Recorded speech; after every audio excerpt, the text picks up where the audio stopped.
وکفا وسلام علی عبادہ الذین اصطفیٰ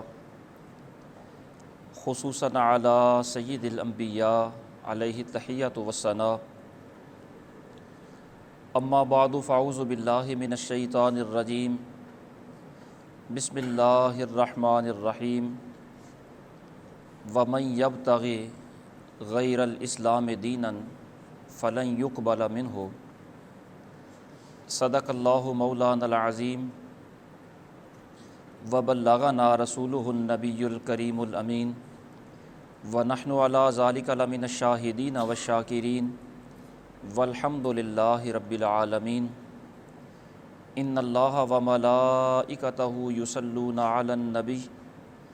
یا ایہا الذین آمنوا صلوا علیہ وسلموا تسلیما الصلاۃ والسلام علیک یا سیدی یا رسول اللہ وعلی آلک و اصحابک یا سیدی یا حبیب اللہ الصلاۃ والسلام علیک یا شفیع المذنبین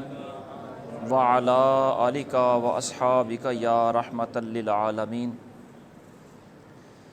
بعد از حمد و ثنا، آج جمعۃ المبارک کی اس نشست میں تبدیلی جنس کے حوالہ سے جو ہمارے ملک میں قانون نافذ کیا گیا، اس کے نقصانات اور اس کے مفاسد کے متعلق چند گزارشات آپ کے گوش گزار کرنا مقصود ہے۔ اللہ رب العالمین کلمات حقہ کو زبان پر جاری و ساری فرمائے اور ہمارے وطن عزیز میں جو ابتدا سے یہ طے ہے کہ یہاں کوئی قانون بھی قرآن و سنت کے خلاف نہیں بن سکے گا اور کوئی ایسا قانون نہیں بنایا جائے گا جس میں مسلم معاشرے کے اندر خرابیاں پیدا ہوں، تو مالک کریم ہمیں اپنے ملک کی نظریاتی حدود کی حفاظت کرنے کی توفیق عطا فرمائے اور ایسے قوانین سے اور ان کے بنانے والوں کے شر سے ہمیں مالک کریم محفوظ فرمائے۔ تبدیلی جنس کا قانون بنیادی طور پر خواجہ سرا مخنث جو لوگ ہوتے ہیں ان کی جنس کے آڑ میں بنایا گیا ہے۔ ان میں ایسا امکان موجود رہتا ہے کہ اگر کوئی خواجہ سرا مردوں کے مشابہ ہے تو ظاہر ہے خواتین کی علامات بھی اس میں موجود ہیں، اگرچہ وہ نمایاں نہ صحیح، لیکن نمایاں علامات اس میں چونکہ مردوں کی ہیں اس لیے اس پر مردوں کے احکام جاری کیے جاتے ہیں۔ کبھی کبھار ایسا ہو جاتا ہے کہ خواتین کی علامتیں جو اس میں پہلے سے موجود ہیں وہ نمایاں ہو جاتی ہیں، تو اب اس پر عورتوں کے حقوق اور عورتوں کے احکام اس پر جاری ہو جاتے ہیں۔ تو خواجہ سراؤں کے متعلق یہ ایک نقطہ نظر موجود ہے اور اس پر کافی بحث علماء اسلام کر چکے ہیں اور صدیوں سے اس کے بارے میں قوانین طے کیے جا چکے ہیں۔ اور خواجہ سراؤں کی رشتہ داریوں کے متعلق، ان کی وراثت کے متعلق، وہ مردوں میں بیٹھنے کے قابل ہے یا خواتین کے زمرہ میں رہنے کے قابل ہے، اس کے پردے کے احکام کے متعلق، اس کی زندگی گزارنے کے جتنے معاملات ہیں سب کے متعلق فقہائے اسلام نے قوانین بنا دیے ہیں۔ انہی قوانین کو اپنے وطن عزیز میں نافذ کر دیا جاتا تو ظاہر ہے اس میں کسی قسم کی کوئی خرابی بھی نہ ہوتی، صدیوں سے آزمودہ ہیں، تجربہ شدہ ہیں اور کسی کو اس پر کسی قسم کا اعتراض بھی نہ ہوتا۔ لیکن ان قوانین کی آڑ لے کر جو قانون ہمارے ملک میں بنایا گیا ہے، اس قانون کا سادہ لفظوں میں مفہوم یہ بنتا ہے کہ اس وطن میں رہنے والا کوئی شخص، وہ مرد ہو، عورت ہو، خواجہ سرا ہو، کوئی شخص نادرا کے آفس میں جائے اور اسے جا کر یہ کہے کہ میں اپنے وجود میں جنس کی تبدیلی کی علامات محسوس کرتا ہوں، مثلاً مرد جا کر یہ کہے نادرا کے دفتر میں کہ میں محسوس کرتا ہوں کہ میرے وجود میں عورتوں والی علامات نمایاں ہو رہی ہیں، تو نادرا اس بات کا پابند ہوگا کہ وہ اسے عورت کے نام پر رجسٹر کرے، شناختی کارڈ میں اسے عورت ڈکلیئر کر دے۔ وہ یہ پوچھنے کا مجاز نہیں کہ جناب آپ پر ساری علامتیں مردوں والی نظر آ رہی ہیں،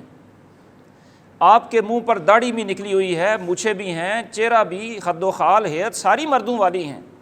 صرف آپ کے کہنے پر کہ میں عورت اپنے آپ کو محسوس کر رہا ہوں، اتنا کہنے پر کیسے آپ کو ہم ڈکلیئر کر دیں کہ آپ عورت ہیں؟ جائیے جا کر کسی ڈاکٹر کا سرٹیفکیٹ لے کے آئیں، کسی سے چیک کروا کر لائیں، کوئی رپورٹ لائیں، ڈاکٹروں کا کوئی بورڈ کہہ دے کہ آپ عورت ہیں تو ہم آپ کو عورت ڈکلیئر کر دیتے ہیں۔ لیکن وہ یہ مطالبہ کرنے کے مجاز نہیں ہیں، وہ پابند ہیں سرکاری طور پر اس قانون کی روشنی میں کہ اس مرد کو عورت ڈکلیئر کر دیں۔ اسی طرح کوئی عورت جا کر کہتی ہے کہ میں مردوں والی علامات اپنے وجود میں محسوس کرتی ہوں، تو نادرا بغیر کسی تفتیش کے، بغیر کوئی رپورٹ طلب کیے، بغیر کسی ڈاکٹر کے معائنے کے، صرف اس کے کہنے پر اسے مرد ڈکلیئر کرنے کی نادرا پابند ہو جاتی ہے۔ اس قانون کے اندر جو خرابیاں ہیں، ان خرابیوں کا اگر آپ شمار کرنا چاہیں تو سب سے پہلی خرابی اس میں یہ ہے کہ اللہ رب العالمین نے جس شخص کو مرد پیدا کیا ہے وہ اپنی جنس از خود تبدیل کروانے کے جب درپے ہوگا، اپنی تخلیق کو تبدیل کرے گا، تو یہ اللہ رب العالمین کے بنائے ہوئے نظام فطرت سے بغاوت ہوگی، تغیر خلق اللہ ہوگا۔ اور اللہ رب العالمین نے جس طرح جس چیز کو بنایا ہے، بندہ اس فطرت کے تقاضوں کی مخالفت کر رہا ہوگا۔ رب العالمین جل وعلا مجدہ الکریم قرآن مجید میں ارشاد فرماتا ہے، فطرت اللہ التی فطر الناس علیہا، کہ یہ اللہ کی فطرت ہے جس پر اللہ نے لوگوں کو پیدا کیا ہے، لا تبدیل لخلق اللہ، جس طرح اللہ نے پیدا کیا ہے اس میں تبدیلی نہ کرنا، جس کو اللہ نے مرد بنایا ہے وہ مرد ہی رہے، اور جس کو عورت بنایا ہے وہ عورت ہی رہے۔ اپنی جنس کو تبدیل کرنا گویا فطرت کو تبدیل کرنا ہے، اور بندہ یہ فطرت تبدیل کرنے کے درپے کیوں ہوتا ہے، کیوں یہ سوچ پیدا ہوتی ہے کہ میں فطرت کو تبدیل کروں؟ اس کا بھی قرآن مجید فرقان حمید نے حل بیان فرما دیا ہے۔ فرمایا یہ شیطان نے مالک کریم کی بارگاہ میں یہ کہا تھا جب اسے مردود کیا گیا، تو اس نے رب العالمین سے یہ کہا، وَلَا أُضِلَّنَّهُمْ وَلَا أُمَنِّيَنَّهُمْ وَلَا آمُرَنَّهُمْ فَلَا يُبَتِّكُنَّ آذَانَ الْأَنْعَامِ وَلَا آمُرَنَّهُمْ فَلَا يُغَيِّرُنَّ خَلْقَ اللَّهِ، کہ مالک میرا تجھ سے وعدہ ہے کہ تیری مخلوق کو گمراہ بھی کروں گا، انہیں جھوٹی امیدیں بھی دلاؤں گا، وہ جانوروں کے کان چیر کر ان پر زیادتیاں بھی کریں گے، جھوٹے عقیدے بھی بنائیں گے، اور میں یہ بھی ضرور ضرور کروں گا کہ میں انہیں کہوں گا کہ وہ اپنی خلقت کو، اپنی تخلیق کو تبدیل کریں۔ تو جنس کو تبدیل کرنا گویا شیطان کے اس دعوے کو پورا کرنے والی بات ہے۔ یہ بندہ شیطان کا بالکل اعلیٰ کار بن جاتا ہے جو اپنی خلقت کو، اپنی جنس کو تبدیل کرنے کے در پہ ہوتا ہے۔ اور کافی ساری درخواستیں ایسی وصول ہو بھی چکی ہیں، ہزاروں کی تعداد میں لوگ اپنی جنس کو تبدیل کرنے کے در پہ ہیں، اور تحفظ اس قانون کی آڑ میں انہیں مل جائے گا۔ تو تخلیق کو تبدیل کرنا جو کرنے والے ہیں وہ بھی مجرم ہیں، اور جو اس کو قانونی طور پر تحفظ دینے والے ہیں وہ بھی اس جرم کو تحفظ دینے کے مجرم قرار پاتے ہیں۔ تو ایک تو اس میں خرابی یہ ہے کہ تخلیق الہی کی تبدیلی اس میں لازم آ رہی ہے۔ دوسری اس میں خرابی یہ ہے کہ اگر کوئی بالفعل عملاً علامات کو تبدیل نہ بھی کرے، ویسے ہی مرد عورت بننے کی کوشش کریں گے اور عورتیں مرد بننے کی چال ڈال میں، وضاقتہ میں، لباس میں، خد و خال میں، دونوں ایک دوسرے کی مشابہت اختیار کرنے کی کوشش کریں گے۔ اور سرکار دو عالم صلی اللہ تعالیٰ علیہ وسلم نے ارشاد فرمایا کہ اللہ کی لعنت ہوتی ہے اس بندے پر جو عورتوں کی مشابہت اختیار کرتا ہے، اور اس عورت پر بھی اللہ کی لعنت ہوتی ہے جو مردوں کی مشابہت اختیار کرتے ہیں۔ تو اس قانون کی زد میں کوئی مرد عورت جب اپنے آپ کو ڈکلیئر کروائے گا تو ظاہر ہے وہ جسم میں اگر تبدیلی نہ بھی کروائے تو بھی اس کو عورتوں والا لباس پہننا پڑے گا، وہ عورتوں والے بال رکھے گا، وضع کرتا عورتوں والی اپنائے گا، تو عورتوں سے مشابہت مرد اختیار کریں گے اور مردوں سے مشابہت عورتیں اختیار کریں گی، جو لعنت کا مستحق بننے کے لیے کافی ہے۔ بلکہ اگر کوئی خاتون صرف اتنی سی بھی مردوں سے مشابہت اختیار کرے کہ باقی سارا لباس عورتوں والا ہے، صرف جوتا وہ مردوں والا پہنے، تو حضرت عائشہ صدیقہ رضی اللہ تعالیٰ عنہ سے کہا گیا کہ ان المرأۃ تلبس النعل، کہ فلاں عورت ہے جو مردانہ جوتے پہنتی ہے،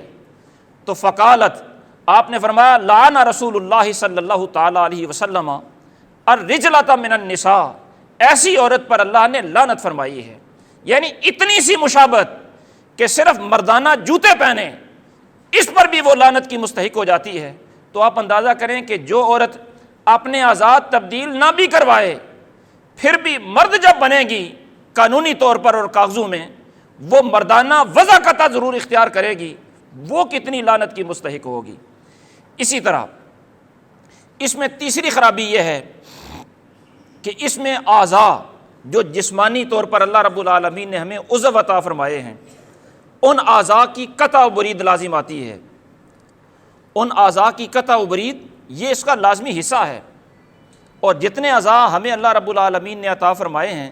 یہ سارے کے سارے اعضاء ہمارے پاس امانت ہیں، ہم ان کے مالک نہیں۔ مثلاً یہ ہاتھ ہے، انگلیاں ہیں، یہ عضو ہیں جسم کے، ہم ان انگلیوں کے مالک نہیں ہیں، ہم ان کے محافظ ہیں، ہم ان کے امین ہیں۔ مالک میں اور امین میں فرق یہ ہوتا ہے کہ مالک اپنی ملکیت میں جیسے چاہے تصرف کرے، اس پر پکڑ نہیں ہوتی، اور امین اگر اپنی امانت میں تصرف کرے تو وہ خیانت گنی جاتی ہے، وہ جرم ہوتا ہے۔ یعنی ہم میں سے اگر کوئی بندہ جان بوجھ کر اپنی انگلی کٹوانا چاہے، کسی کو تحفے کے طور پر دینا چاہے، تو ہم ایسا نہیں کر سکتے، اس واسطے کہ ہم مالک نہیں ہیں،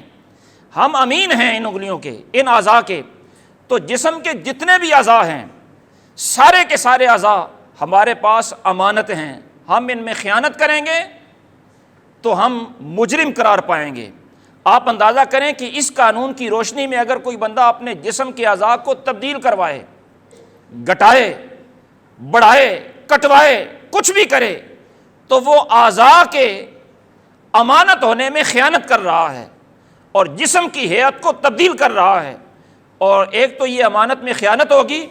دوسرا یہ ہیئت جسم جب تبدیل کی جا رہی ہوگی تو جسم کی شکل و صورت اور ہیئت کو بدلنا، اس کو شریعت کی نظر میں مصلح کہا جاتا ہے۔ جس طرح کسی کو قتل کرنے کے بعد اس کے جسم کی ہیئت کو تبدیل کرنا یہ مصلح ہے اور منع ہے، اسی طرح کسی زندہ انسان کے جسم میں تبدیلی کرنا اور زندہ انسان کے جسم کی ہیئت اور شکل و صورت کو اور اس کی وضع قطع کو تبدیل کرنا یہ بھی مصلح ہے۔ اور جس طرح مردہ کو مصلح کرنا حرام ہے، اسی طرح مردوں کو بھی مصلح کرنا حرام ہے۔ اور اس میں یہ خرابی بھی ہے کہ یہ جسمانی اعضاء میں ایسی قطع و برید ہے، ایسی قطع و برید ہے، ایسی کانٹ چھانٹ کی جاتی ہے جنس تبدیل کرنے کے لیے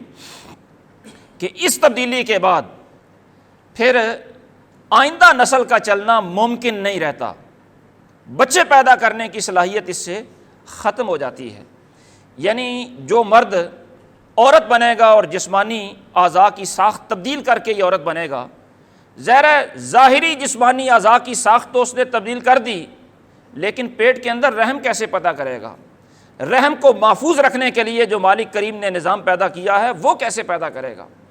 تو اس تبدیلی سے بچے پیدا کرنے کی صلاحیت ختم ہو جاتی ہے، اور بچے پیدا کرنے کی صلاحیت کو ختم کرنا یہ خسی ہونے کے حکم میں ہوتا ہے۔ اور خسی ہونے کے بارے میں سرکار دو عالم صلی اللہ تعالیٰ علیہ وسلم سے پوچھا گیا کہ یا رسول اللہ ہم خسی نہ ہو جائیں، اور سخت مشکل حالات میں پوچھا گیا تو نبی پاک صلی اللہ تعالیٰ علیہ وسلم نے ان مشکل حالات کے اندر بھی خسی ہونے کی کسی کو اجازت نہیں دی۔ جب سرکار نے ان مشکل حالات میں، حتیٰ کہ حضرت عبداللہ ابن مسعود فرماتے ہیں کہ ہم جہاد میں ہوتے تھے تو ظاہر جہاد میں خواتین تو ساتھ نہیں ہوتی اور انسانی فطرت کے تقاضے تو ساتھ ہی ہوتے ہیں، ایسے مشکل حالات میں پوچھا گیا یا رسول اللہ خسی نہ کر لیں اپنے آپ کو، سرکار نے فرمایا نہیں، اس کی اجازت نہیں ہے، بلکہ حضرت سیدنا عثمان بن مظعون رضی اللہ تعالیٰ عنہ، آپ نے جب اجازت مانگی کہ یا رسول اللہ خسی ہونے کی اجازت عطا فرما دیں، تو سرکار نے منع بھی فرمایا اور ساتھ ہی یہ بھی ارشاد فرمایا کہ جو خسی کرے یا جو خسی ہو، یعنی جو خسی ہو بندہ ہو اور جو ڈاکٹر اس کا علاج کر کے خسی کرے، سرکار نے فرمایا وہ دونوں ہی میرے دین پر نہیں ہیں، دونوں ہی میرے طریقے پر نہیں ہیں۔ تو اعضاء کو اس طرح کاٹنا کہ بچے پیدا کرنے کی صلاحیت ختم ہو جائے،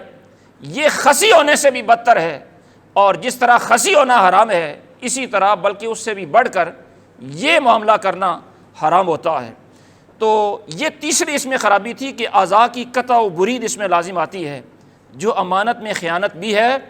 مصلح بھی ہے، اور خسی ہونے سے بڑھ کر گناہ بھی ہے۔ اور چوتھی خرابی اس کے اندر یہ ہے کہ اس سے بے حیائی کو فروغ ملے گا، بے پردگی ہوگی۔ ظاہر ہے جب کوئی بندہ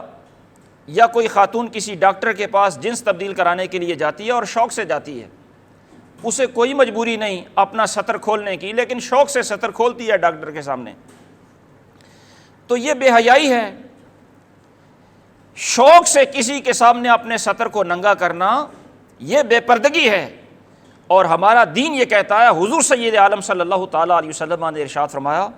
لا ينظر الرجل الى عورت الرجل ولا المرأة الى عورت المرأة، کہ نہ تو کسی مرد کے لیے یہ جائز ہے کہ کسی دوسرے مرد کا سطر بغیر کسی وجہ کے دیکھے، اور نہ ہی کسی عورت کے لیے یہ جائز ہے کہ دوسری عورت کا سطر وہ بغیر وجہ کے دیکھے۔ بے شک مرد مردوں سے علاج کروائیں، عورتیں عورتوں سے علاج کروائیں، تو بھی یہ سطر کا حصہ دیکھنا تو کسی مرد کا حصہ دیکھنا مرد کے لیے بھی جائز نہیں، اور عورت کا سطر دیکھنا عورت کے لیے بھی جائز نہیں۔ اس لیے یہ بے حیائی اور سطر کو ننگا کرنا، اس کی بھی اسلام کے اندر ممانعت ہے، جو اس قانون کی روشنی میں لازم آ رہی ہے۔ اسی طرح پانچویں خرابی اس قانون کے اندر یہ ہے کہ اس قانون کی روشنی میں ہم جنس پرستی کو فروغ ملے گا۔ اور ہم جنس پرستی کو فروغ کیسے ملے گا؟ آپ سادہ سے لفظوں میں یوں سمجھ لیں کہ ہمارے وطن میں اس وقت قانون یہ ہے کہ مرد مرد سے نکاح نہیں کر سکتا، عورت کسی عورت سے نکاح نہیں کر سکتا۔ دنیا کے کئی ممالک میں اس کو قانونی تحفظ دیا گیا ہے، لیکن ہمارے ملک میں یہ قانونی طور پر منع ہے۔ اب اگر کوئی لڑکا کسی لڑکے سے نکاح کرنا چاہے تو قانون اسے اب تحفظ دے گا۔ وہ تحفظ یہ دے گا کہ ایک لڑکا نادرا میں جا کر یہ کہہ دے کہ میں لڑکی ہو گیا ہوں، نادرا اسے لڑکی ہونے کا شناختی کارڈ دے دے گی۔ جب اس کا شناختی کارڈ لڑکی ہونے کا بن گیا ہے وہ لڑکا، تو اب وہ دوسرے کسی لڑکے سے نکاح کرے گا، قانون اسے تحفظ دے گا۔ یہ لواطت ہے، اس کو قرآن نے بھی منع کیا ہے، حدیث نے بھی منع کیا ہے۔ اسی طرح لڑکی پہلے تو ہمارے ملک میں کسی لڑکی سے نکاح نہیں کر سکتی تھی، لیکن اب کوئی لڑکی نادرا میں جا کر یہ کہہ دے کہ میں لڑکا بن گئی ہوں، تو نادرا چونکہ اسے لڑکا ہونے کا شناختی کارڈ جاری کرنے کا پابند ہے، اس لیے وہ لڑکے کے شناختی کارڈ پر کسی دوسری لڑکی سے نکاح کرے گی تو ظاہر ہے لڑکی لڑکی سے نکاح کر رہی ہوگی، اور ہمارا قانون اسے تحفظ دے رہا ہوگا۔ اور یہ کتنی بڑی خرابی ہے، اس کے بارے میں ایک دو احادیث طیبہ سماعت فرمائیں کہ ہم جنس پرستی وہ خواہ لواطت کی شکل میں ہو، یعنی مرد مردوں سے نکاح کریں، خواہ وہ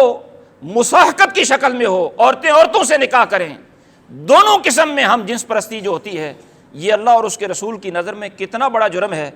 سرکار دو عالم صلی اللہ تعالیٰ علیہ وسلم نے ارشاد فرمایا لعن اللہ من عمل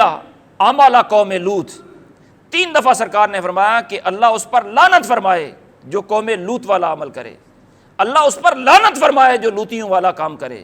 اللہ اس پر لعنت فرمائے جو ہم جنس پرستی کرے۔ اسی طرح حضرت انس بن مالک رضی اللہ تعالیٰ عنہ سے مروی ہے کہ سرکار نے فرمایا کہ جب میری امت 6 چیزوں کو حلال سمجھنا شروع کر دے گی تو تباہی ان کا مقدر بن جائے گی۔ وہ 6 چیزیں کیا ہیں؟ فرمایا اذا ظاہر فیہم الطلاعن، جب ایک دوسرے پر لعنتیں عام ہو جائیں تو تباہی مقدر ہو جائے گی، شرابیں عام ہو جائیں تو تباہی مقدر ہو جائے گی، ریشم عام ہو جائے لباس پہننا مردوں کا تو تباہی عام ہو جائے گی، اسی طرح گانے بجانے عام ہو جائیں تو بھی تباہی مقدر بن جائے گی۔ اور سرکار نے فرمایا وقت فر رجال و بالرجال، مرد اپنی ضرورتیں مردوں سے پوری کرنا شروع کر دیں تو بھی تباہی سے انہیں کوئی بھی نہیں بچا سکتا۔ اور فرمایا والنساء بالنساء، عورتیں عورتوں سے ضرورتیں پوری کرنا شروع کر دیں تو بھی انہیں ہلاکت اور بربادی سے کوئی نہیں بچا سکتا۔ اسی طرح حضرت سیدنا علی مرتضیٰ شیر خدا رضی اللہ تعالیٰ عنہ سے مروی ہے، سرکار نے ارشاد فرمایا یکون فی آخر الزمان رجال، آخر زمانے میں ایسے لوگ پیدا ہوں گے لہم ارحام منقوصہ، کہ وہ عورتوں کی بجائے مردوں یا ہجڑوں سے نکاح کریں گے، اور فرمایا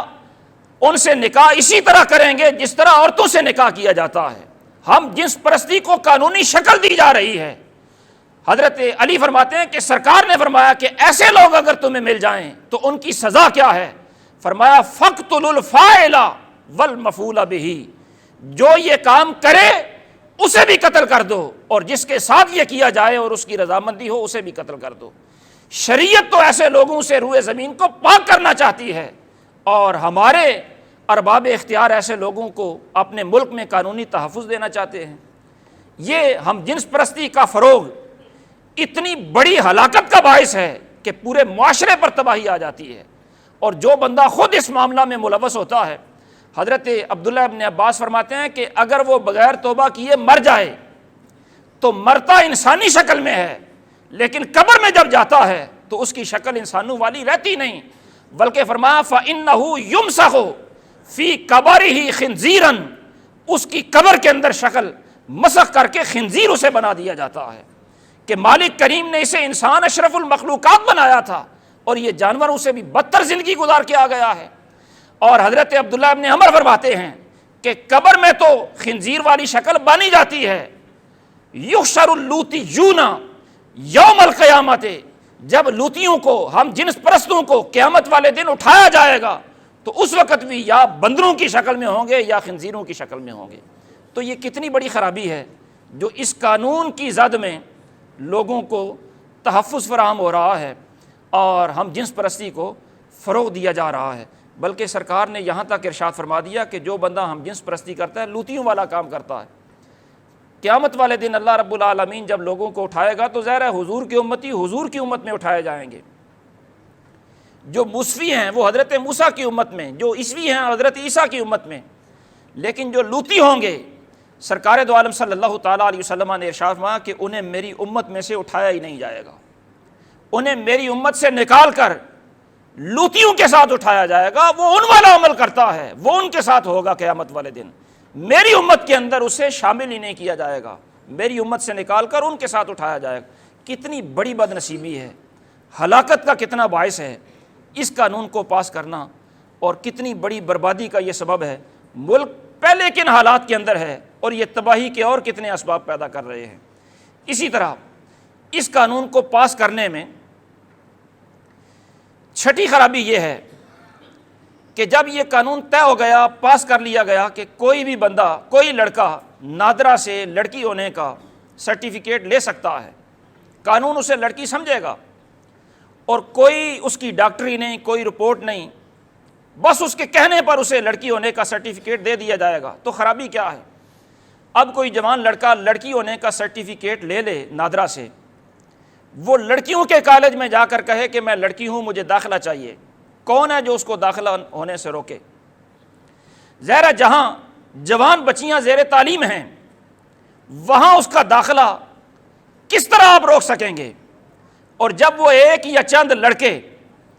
لڑکیوں والے کالج میں داخل ہو جائیں گے یا کچھ لڑکیاں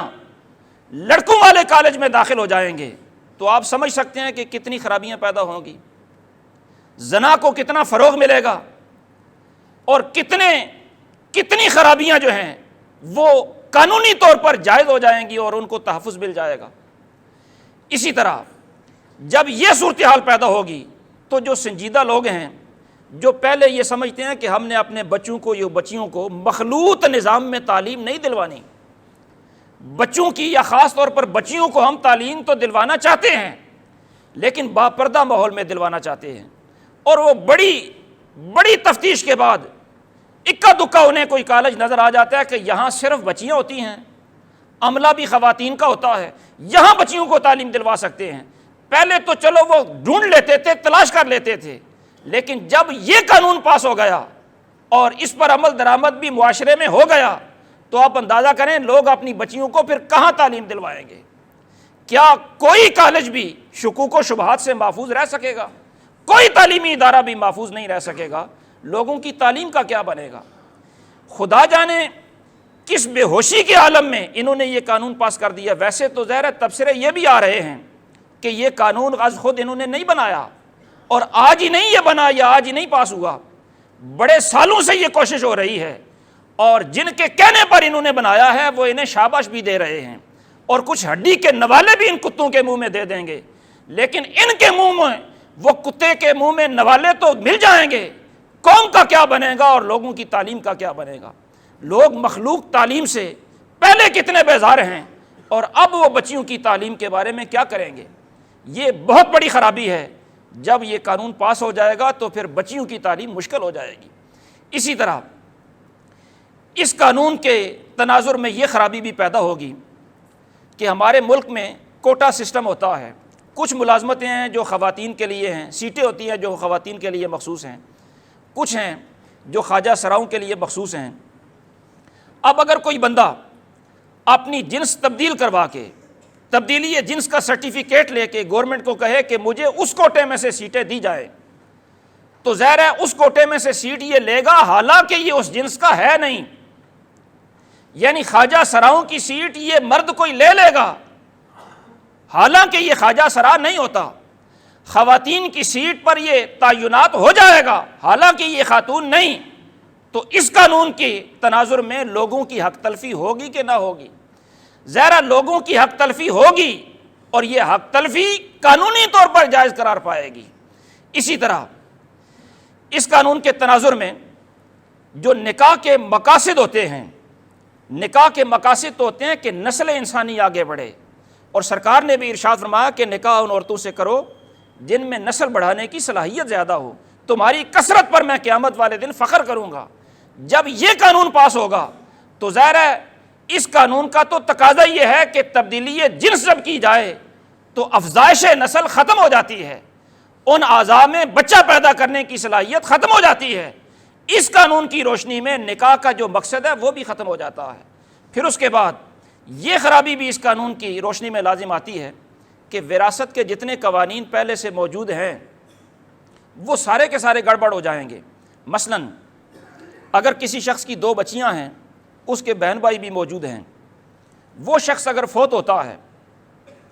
تو وراثت کے قانون میں بچیوں کو بھی حصہ ملے گا، اس مرنے والے کے بہن بھائیوں کو بھی حصہ مل جائے گا۔ یہ قانون شریعت کا ہے، ملکی قانون بھی یہی ہے۔ اب موجودہ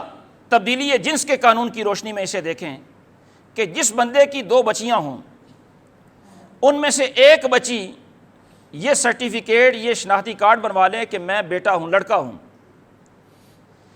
دوسری لڑکی اپنی حالت پر ہی رہے، ایک لڑکی اپنے آپ کو لڑکا ڈکلیئر کروا لے، جنس کی تبدیلی ہوئی، قانون میں کتنی پیچیدگیاں پیدا ہو گئیں۔ اب نہ اس مرنے والے کے بھائیوں کو حصہ ملے گا، نہ اس کی بہنوں کو حصہ ملے گا، وہ محروم ہو جائیں گے۔ اور اس دونوں لڑکیوں میں سے جو ایک لڑکا بن گیا ہے لڑکی، دونوں میں سے ظاہر ایک کو دوہرا ملے گا، دوسرے کو اکارہ ملے گا، حالانکہ شریعت کی نظر میں دونوں کا برابر حصہ بنتا ہے۔ دونوں لڑکیاں ہیں، اپنی بہن کی بھی حق تلفی کر رہا ہے، اپنے پھوپھیوں کی اور اپنے چچاؤں کی بھی حق تلفی کر رہا ہے۔ یعنی وراثت کے جتنے قوانین ہیں وہ قوانین بھی ڈسٹرب ہو جاتے ہیں صرف اس قانون کی زد میں آ کر جو اب تبدیلی جنس کا قانون انہیں بنوایا ہے۔ اور اگر بین الاقوامی دباؤ پر نہ بھی صحیح، انہوں نے کسی خاص مخصوص طبقے خواجہ سراؤں کو تحفظ دینے کے لیے بھی بنایا ہو تو بھی ظاہر ہے انہوں نے کسی نشے میں دھت ہو کر بنایا ہے۔ اس پر سوائے اس کے کیا تبصرہ کیا جا سکتا ہے کہ اندھے کو اندھیرے میں بڑی دور کی سوجی۔ قوانین خواجہ سراؤں کے اسلام کے اندر موجود ہیں اور ان کے اندر کوئی خامی نہیں، سارے پہلو واضح طور پر موجود ہیں، بیان کر دیے گئے ہیں، اور صدیوں سے وہ چلے آ رہے ہیں۔ ان قوانین کو نافذ کرنے کی بجائے اور بربادی اور انتشار کی طرف جا رہا ہے۔ مالک کریم ہمارے وطن کو اسلام کا گہوارہ بنائے، امن و سکون کا گہوارہ بنائے۔ وما توفیقی الا باللہ العلی العظیم۔